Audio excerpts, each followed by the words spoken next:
Halo guys, balik lagi di channel gue Henry GVD. Kali ini kita akan mereview manhwa yang berjudul Magic Emperor chapter 578, yang dimana di sini kita melihat pertumbuhan si siapa sih namanya, UR apa siapa ya, pokoknya adek dari si rambut kuning, pokoknya itu yang rambut kuning, yang sebelumnya kan ada perselisihan ya, ada kayak problem sama si Jongvan karena si cewek ini yang harusnya udah disembuhin bilang terima kasih malah kayak ogah-ogahan ya. Mungkin karena di awal dia pernah jadi musuh dari si Jongvan kali ya, masih ada rasa kayak nggak enak. Nah tapi di akhir-akhir ini dia menurunkan egonya dan akhirnya berterima kasih lah dengan tulus sama si Jongvan, sehingga si Jongvan mau ngelatih si cewek ini nih. Karena kan yang satunya yang laki-laki itu kan udah dikasih pil yang udah dilatih. Nah nanti pun itu juga bakal dilatih tuh cowok itu ya, yang si anaknya bawa apa itu yang udah emang sumpah setia sama Jongvan. Nah kalau yang ini ya, nah ini kan udah ada nih cuplikan yang gue buat ilustrasi atau karakter ya, yang dimana ada Jongvan sama cewek yang rambut kuning itu ya. Nah kita panggil rambut kuning. Nah si rambut kuning ini bakalan dilatih sama si Jongvan guys, dilatih di pemakaman si pelayan gitu nih. Ini antara area murid nih, letaknya di pemakaman, dan si Jongvan tuh menyiapkan sebuah barrier apa ya, yang gak akan bisa kelihatan oleh orang di luar pas nanti dilatih. Nah kita nggak tahu nih sekuat apa nanti si rambut kuning ini, tapi rencananya si Jongvan ini bakalan mau, udah saatnya dah ibaratnya dia keluar dari si arena pelayan ya, di area pelayan, karena orang-orang di pelayan itu udah pada tunduk nih sama Jongvan ya, meskipun nggak semuanya, tapi beberapa orang terkuat di situ udah tuh mulai tahu kemampuan atau kekuatan si Jongvan.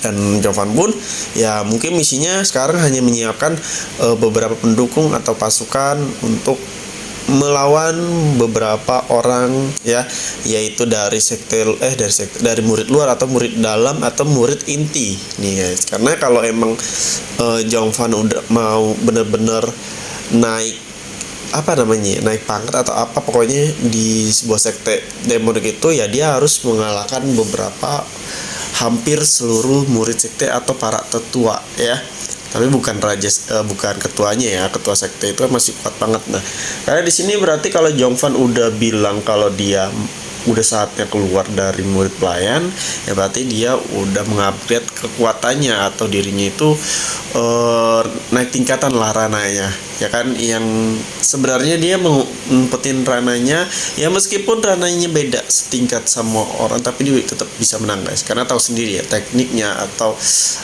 hal yang dipelajari itu benar-benar di luar Nurul. Apalagi nanti banyak spoilers, semakin kuat Jongvan semakin turun rananya ya kan, yang berarti ya bakalan kedepannya tuh bakalan disepelekan, maksudnya disepelekan dalam artian ya bakalan diremehin lah kan. Rata-rata tekniknya ini kan emang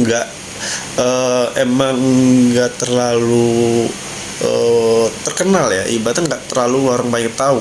Nah di sini nanti kemungkinan Jongvan masih kayak diremehin, meskipun tingkatan rananya itu udah sekelas kayak ketua sekte pun ya, karena nggak ada yang bisa ngerasain aslinya ranas dari kekuatan si Jongvan guys. Makanya makin seru nih, sepertinya udah dipikirin gitu sama si penulisnya, gimana caranya ini beda dari yang lain. Gue juga dari beberapa manhwa yang gue baca ya dari entah itu Immortal apa ya kan, dari apalagi ya, banyak sih ya, dari Battle Through Heaven GBTTH lah gue singkat karena sudah lama itu, rananya kan terus meningkat ya. Kebanyakan kan meskipun rananya di bawah, ibaratnya ada rana yang di atas dia nih 2 tingkat, tapi dia tetap menang. Nah tapi karena kan banyak kekuatannya atau pendukungnya, nah beda sendiri sama Jongvan nanti, yang dimana malah rananya makin turun, makin kayak cupu gitu. Orang ngeliatnya wah ini orang baru, yang sebenarnya rananya itu dewa. Beda ya, beda cerita yang ngumpetin rana, udah ya beda cerita, yang ibaratnya udah paling kuat terus diumpetin ke ranah sebelum itu, beda cerita. Nah ini yang belum bisa, emang penulisnya udah nyiapin biar kedepannya mungkin chapternya mau dipanjangin atau episode mau dipanjangin, karena gue sendiri nggak ngebaca novelnya juga ya, hanya teman-teman yang di sini pasti baca novelnya, udah panjang ya, udah jauh banget. Nah ketika dua orang ini maksudnya yang ini nih, cewek ini sudah kuat, mungkin dia keluar, mungkin diajari apa ya, karena kan nih pemegang pati diajarin tentang menyerap kali ya, aura-aura negatif gitu, yang dimana dijadiin kekuatan sama mereka.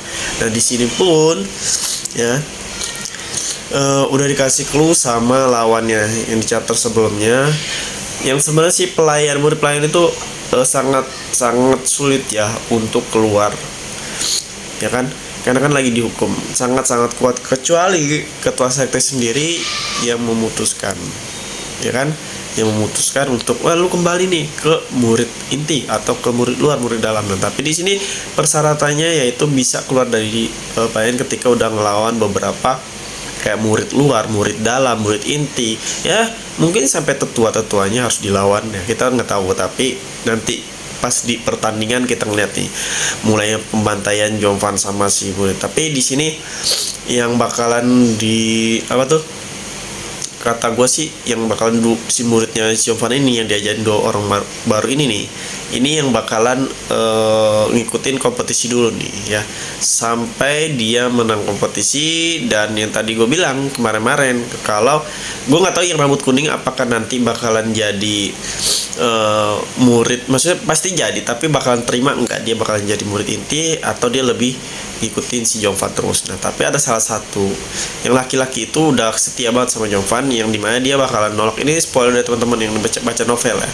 Nah, katanya sih kalau si cowok itu dia bakal tetap setia meskipun dia nanti diterima di murid inti di sekte demonik ya, dia tetap nggak mau nolak, malah milih sama Jovan atau ngikutin Jovan. Wow, ini cowok ini udah tahu kali ya maksudnya kekuatan dari aslinya Jovan tuh gimana, maksudnya lebih bijak dibandingkan guru-guru lainnya yang hanya mengandalkan yang mencari keuntungan buat diri sendiri. Dan sedangkan Jovan ini emang keuntungan buat diri sendiri, tapi tidak harus kayak mengorbankan orang-orang yang baik sama dia gitu, yang benar loyal atau setia sama dia, nggak harus. Nah, tapi kalau yang lain kan sendiri rela mengorbankan murid-muridnya atau orang yang di sekitarnya buat hanya keuntungannya, itu kan parah banget. Nah, makanya si Jovan ini diikutin terus sama si anak laki-laki yang tadi. Nah, rambut kuning ini gue nggak tahu nih, gue belum dapat spoiler dari teman-teman ya, jadi kalau kalian tahu bisa langsung di komen biar tambah seru ya kan bacanya. Nah, kita bakal ngeliat nih, yang gue curiga satu, si siapa tuh yang kakek-kakek itu yang selalu ceramain si Jovan tentang Dao. Gue curiga dia adalah salah satu tetua atau orang yang dekat sama ketua sekte ya, yang waktu itu di chapter seberapa gue lupa dimunculin cuma berbentuk bayangan emas. Gue curiga dia orangnya, tapi nanti deh kita bahas ya. Mungkin cukup sampai sini ya. Jadi kalau kalian mau belajar desain ilustrasi, website, aplikasi, bisa cek di playlist YouTube gue, semuanya udah ada. Dan terima kasih udah nonton, sampai jumpa lagi di next video.